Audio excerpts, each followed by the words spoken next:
Hey guys, so today we're going to see how to scrape um, hacker news articles, posts using Puppeteer. Okay. Not that hacker news needs Puppeteer, but we're going to use hacker news to learn something that many of us are familiar with, to learn how to use Puppeteer with Node.js. Okay. So suppose this is going to be our framework in terms of the basic code, which I'm not going to type in front of you. You're going to load up Puppeteer. There'll be a link to this code in the comment section of the video. You can go download it, um, so that you don't have to worry about it. So here we're going to pass a user agent to that, and that is to make sure that this is good practice anyway. We're going to call up Puppeteer with the headless mode being true, so that we don't see it. It slows things down, and therefore we can run this as a cron job, run the passively, or do whatever we want. User agent tells it to pretend to be Chrome on a Mac system. All right, so that way you don't get blocked if you identify yourself as a crawler or something. So then we just basically open a new page like any other browser, and this is the Chromium browser behind the scenes. So it's basically Chrome, right? And then open up the Hacker News URL and wait for the body to load, just like you wait in jQuery for the entire body to load. So then you can start making queries, and this is where you call the evaluate function. This is literally saying you want to get into that particular page and then start querying many things over it. And then something, I would say some posts will come out of it, and then we're going to print that here. And then we close the browser and cache any errors over here. So this is the basic framework. There's no point typing this, so I'm going to give it to you straight. And the fun starts only over here. Um, so we're going to now go in to see what it is that makes up Hacker News. So I'm going to type Hacker News in Google, and here we go. So that's Hacker News. So if I just do an inspect on it, you will see that um, just so that we understand how the code is laid out, right, in Chrome, there is a pattern already that is you can see, which is that everything seems to be in a table row, and then not all of them is encapsulated. Not every post is one table row. It's actually about three. If you look at it, there are three table rows which make up one post, right? So this one is the post itself, the title and everything, and then this one you can see the number of points the post has, the amount of time it has been, the number of comments it has, and who posted it, blah blah blah. And then there is another, I think, TR tag, which basically is called spacer. You can see the class name over here. The idea is to just give about 5 pixels of height to it and space it out. So that's how it's laid out. It's every three table rows is actually one post. Okay, so we're probably going to have to use some tricks to sort of make sure that we don't um, sort of we skip every three for a post, right? So we're going to try and do that now. Cool. So let's get into it. So one of the things that we'll be using a lot is going to be the document dot body dot query selector, right? Function, which will give us, and there is one more called query selector all function, right? So the difference between query selector and query selector all is query selector gives you assumes there's only one item which will match it. Query selector all assumes there's multiple items, gives you an array back, right? So here I think what's more appropriate is query selector all, right? So where we're going to go and then give us the tr block of it, right? This is just like any CSS selector that you're going to write. So let's pass that into an array. We know that it will be an array. Let's call it the posts array. So once we have the posts array, um, we can then run through it by doing a for each on each of those posts. Right? So the way we can do it is, let's just say for each So the for each in node goes like this, each, and then you can start off with the and it should give you an item for you to query, right? And then you can handle that within a function just like so, right? Which is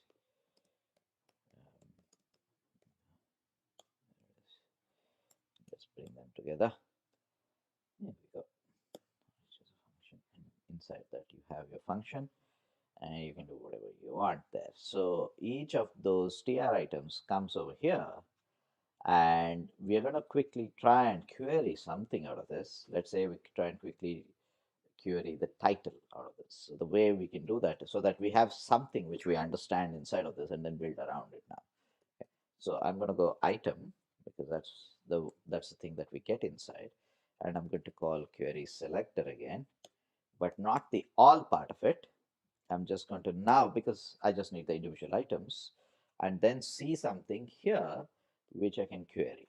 Okay, so let's see inside this class. Now let's take a peek, and you can see that all these class names are pretty scrapable. Right? So one of the class names that I'm already attracted to is the story link class.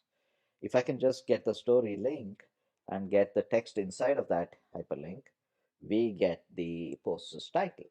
It's as simple as that. So I didn't expect it to be this easy, but we're gonna go with that.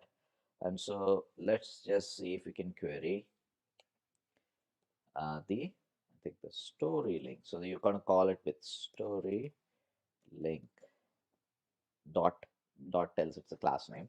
The hash obviously it's a ID of that particular element, right? So what we'll do is, so the command for getting the text inside that is inner text, right? So let's see if we can find this and then call it, let's say title. Title equals this, boom, boom, boom. So we need a way to sort of pass this back, right, to us. So let's work that out right away so that um, it's sort of not weird, right? So the way I would do that is at the end of it, I would just add um, I would return the items here some sort of way. Let's say we call it items. Why not call it items? Right? So I'll say items var items equals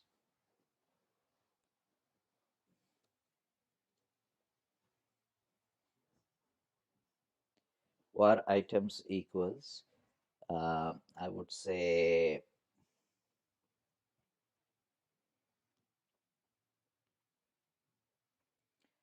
um, I would say here title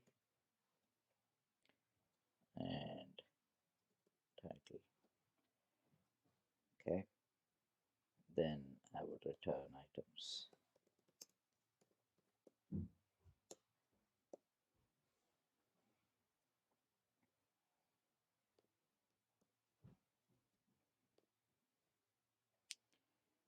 And let's save this as, wait a minute, I think I've done something wrong here.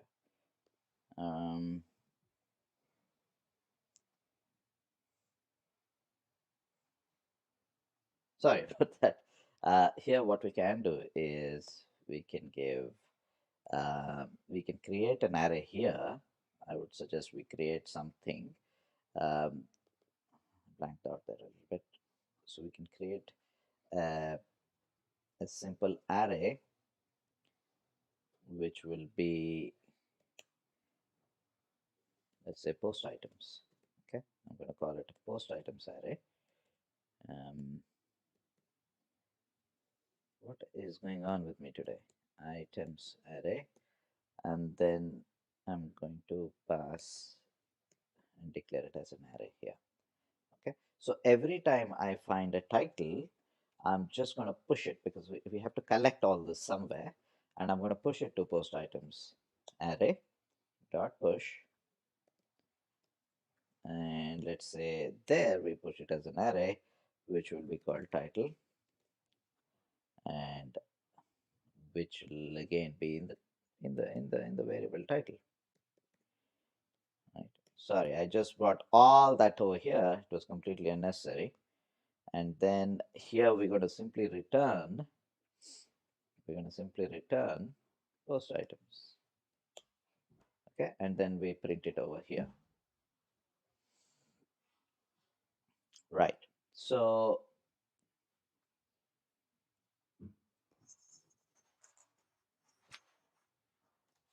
all we got to do is save this, and let's call it mm, hn. I'll call it fetch hn.js. Okay. So then let's just go to this particular folder and run it. Okay, so I'm just going to go open a terminal here, cd space dot dot. So we are in the Puppeteer folder, that's where I put everything, and I'm going to just run node fetch underscore hn.js and see what happens. It should sort of iron out all the beginning sort of errors here. There we go. Expect a few inner text of null. Okay, so this fetch hn that loaded up, but the inner text of null. Okay. So now this is where we bring into the logic of, remember that we are expecting a story link class to be present in every TR item, but that's not going to happen. So what we'll have to do is because we'll have to skip a few, right? So the way I would do that, I deliberately did this mistake, guys, because I needed to show you how to skip each of these items. So the way we'll do that is to establish that first we're going to check if this item exists, right? And then we'll move into, so for example, we're going to simply move if title is not equal to, say, null, right? We are going to push the title. Otherwise, we are not going to bother with it, right? And first of all, this also tells us that we are in the first row. Okay, it'll always have something in the title, otherwise it will not be there. So we can use that, and I would suggest we should actually put this whole thing in a try catch sort of model, right? So we're going to just put try, because sometimes it might even completely fail. Try catch e, leave it there. Okay, so sometimes we might have some items here. For example, the number of comments could be 0. I don't know how that behaves then, so it's always a good idea to just sort of put that there in that. So I'm going to push that there. So now let's run it. It should skip now. With these two techniques, it should be enough to skip the rows and fetch where there is title. Here we go. There it is. So we got the title, title, title, title. It also even is an associative array. It's super cool, right? So now that we started, let's get everything here, right? Why don't we get the link itself? So for example, here in the title, we have the href. So all I have to do here, and also just as good practice, I think we should open up title in case there's title which is null sometimes, or for whatever reason. It's always good practice to open title as a separate thing. All right, and then we can, as a separate variable, and then we can um, pass this. So we're not declaring it again over here, right? And then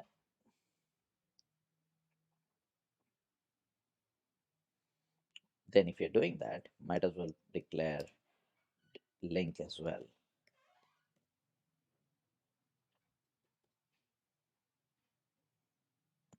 So what there's a trick we're going to employ. We are going to even not even ask the link before the if statement. We are going to do it after that. That means if there is a title, then only we even bother for link. So we use the title, which is a predominant thing, for everything else. Dot href will get us the link. All right.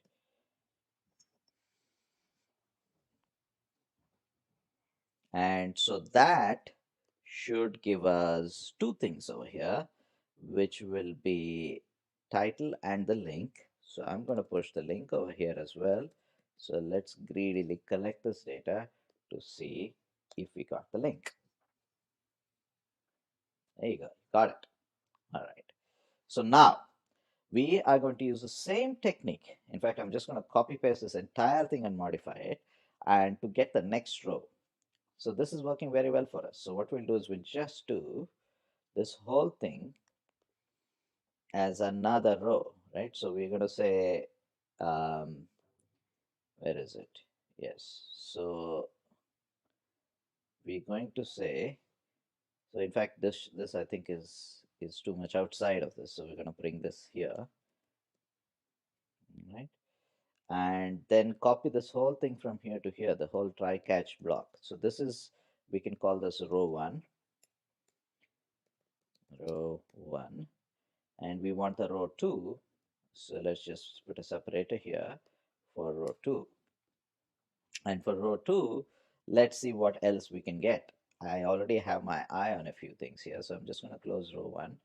And if I go open the row two up, you will see there's a lot of goodies over here, which is the score, for example. Let's just get the score, guys. So score is as simple, I would call it score, all right? And leave that out for a second. So let's see if there is score, then we get into it. Otherwise, we won't even bother getting into it. Okay, so we're going to call it score.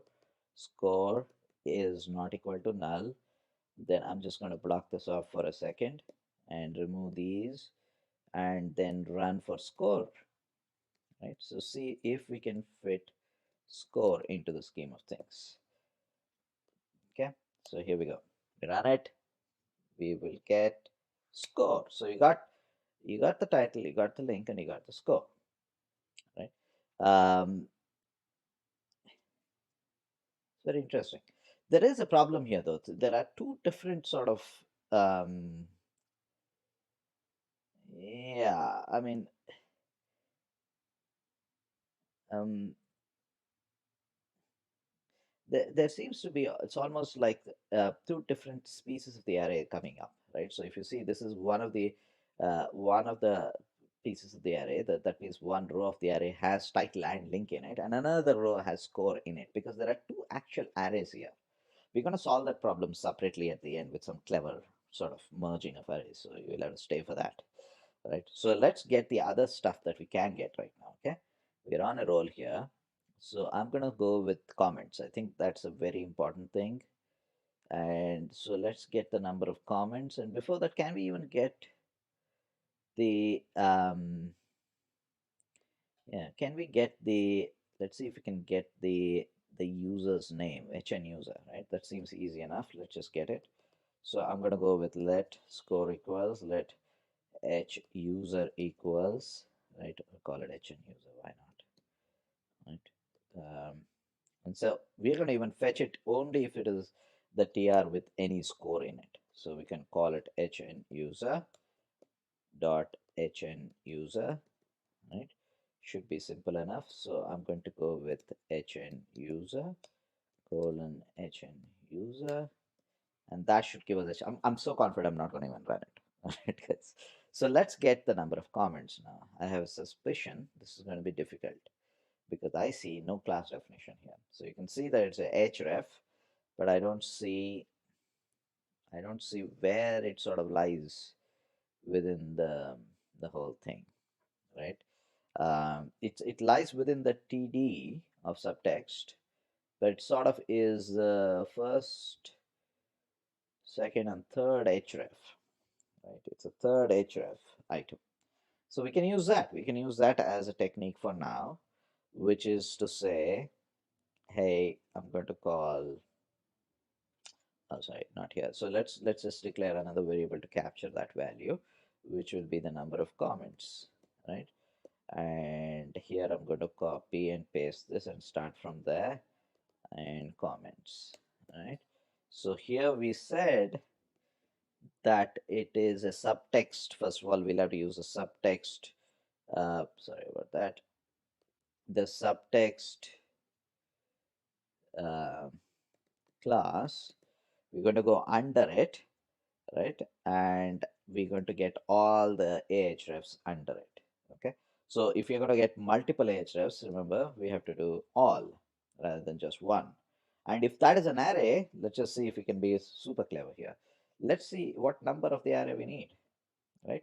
We don't have to go through that array and skip a few and all that. I think we need the third item if I was not sure. Let's just count the number of um, hrefs here. Yeah, one, two, three, fourth href.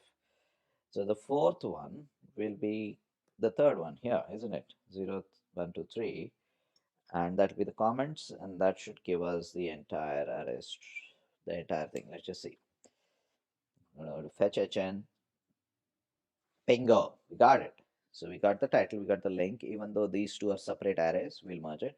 Score at 6 points, and HN user is this, right? So now we have the problem of sort of merging them, right? To merge them, what I would do is, first of all, just not make a post items. I would do a post items separately, maybe a post items 1, and push these into the post items 1. So two separate arrays. Then we don't have to sort of again do this whole skipping bit, right? So two separate are equal number of rows, right? Equal number of records, and we just have to merge exactly one on one because we know it's always going to be equal, right? So let's see, before we return the post items, now can we merge them, right? So let's call that a merged or whatever array, and let's declare that here. And so I'm going to run through a simple loop, right? So where I'm going to go let I equals 0 um, and I is less than, I don't know, post items dot length, is it? Length, yeah, the I plus plus, right? So let's run through an array of all items and just sort of merge them, right? So we're going to merge. Um, so there is a technique for that, which is merge dot push, and and and then you're going to do it like this. So there's an operator to do that, which is to say dot dot dot post items. That's a funny little operator of I, and then you're going to do comma um, dot. You can do any number of these, so they merge automatically. Um, Even though the keys are different. So remember, the keys here are score and HN user, and the keys here are title and link. And so the merged array will have title, link, score, HN user, right? So that will be the merged array. Let's just pass the merged array back. And what do we have here? It will be the same data.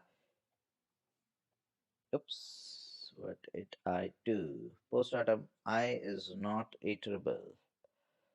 Post items of I. Oops, post items one of I, sorry, I gotta go to that, and let I equals this. I think that should do it.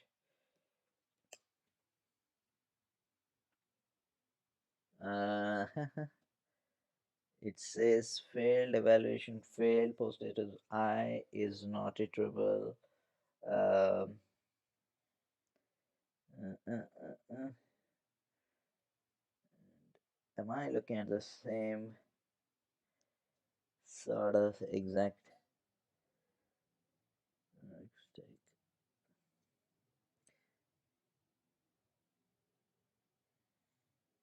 Right, post items of I is this one. And oh, sorry, we need to push it as an array, guys. We can't just, I've been telling you guys. Let's run it. There we go. We got it, right? So we got everything. We got the number of. Um, oh, there's one thing missing. Where are the comments? So we're gonna get the comments. We forgot to put the comments in the array itself. Right? The beauty is we don't have to do much. Just add that into the first array, and everything else should. There you go. 120. So you got the title, you got the link, you got the score, you got the user, and you got uh, the comments itself, the number of comments itself. Now we can do whatever you want with it. Now we are not done yet, right? So if you use this in production capacity, this will work if you have a small use case, right? Let's say a few hundred URLs like this. So this is the way you use Puppeteer, right? Um, but this won't work. It won't really scale in production level because one of the things that you will see first of all is that your user agent needs to be rotated. So make sure that you have an array. We are not going to get into it. Maybe I'll make another video to do that and link to it. You should have a function which automatically rotates these user agents. So every time you call this, it picks it out of that one big list of user agents which are current, right? You can just Google the user agents list and you should be able to get it and make an array and create a randomizer to get the random user agent and then pass it. That way, the web servers don't see the same user agent being passed all the time. That's the best way to get blocked.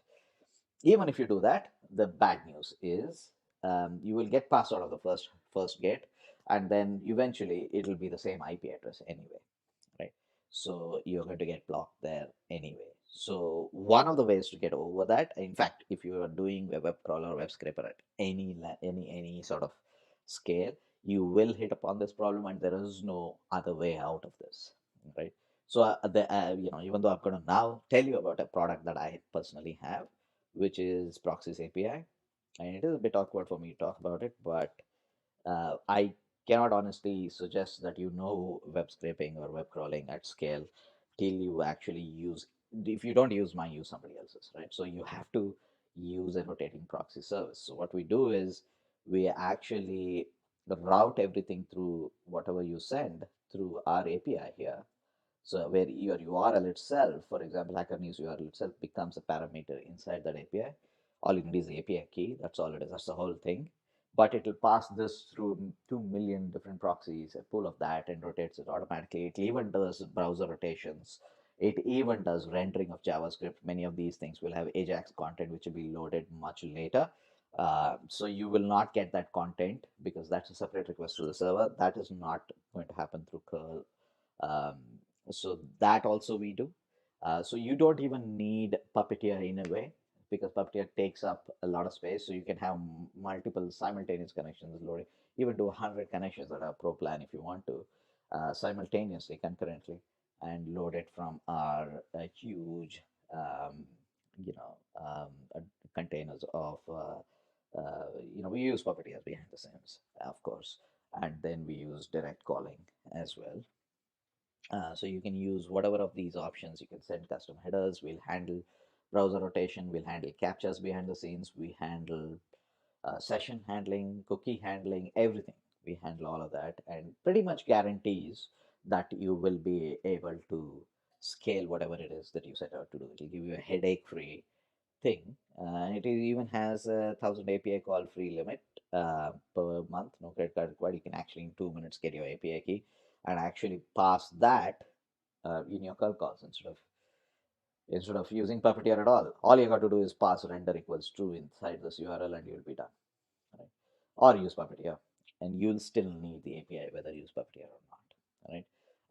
So all of this. So I hope you found this enjoyable and useful. Even if you don't use all of that, forget about that. I hope this is useful and you had a good takeaway. Thank you.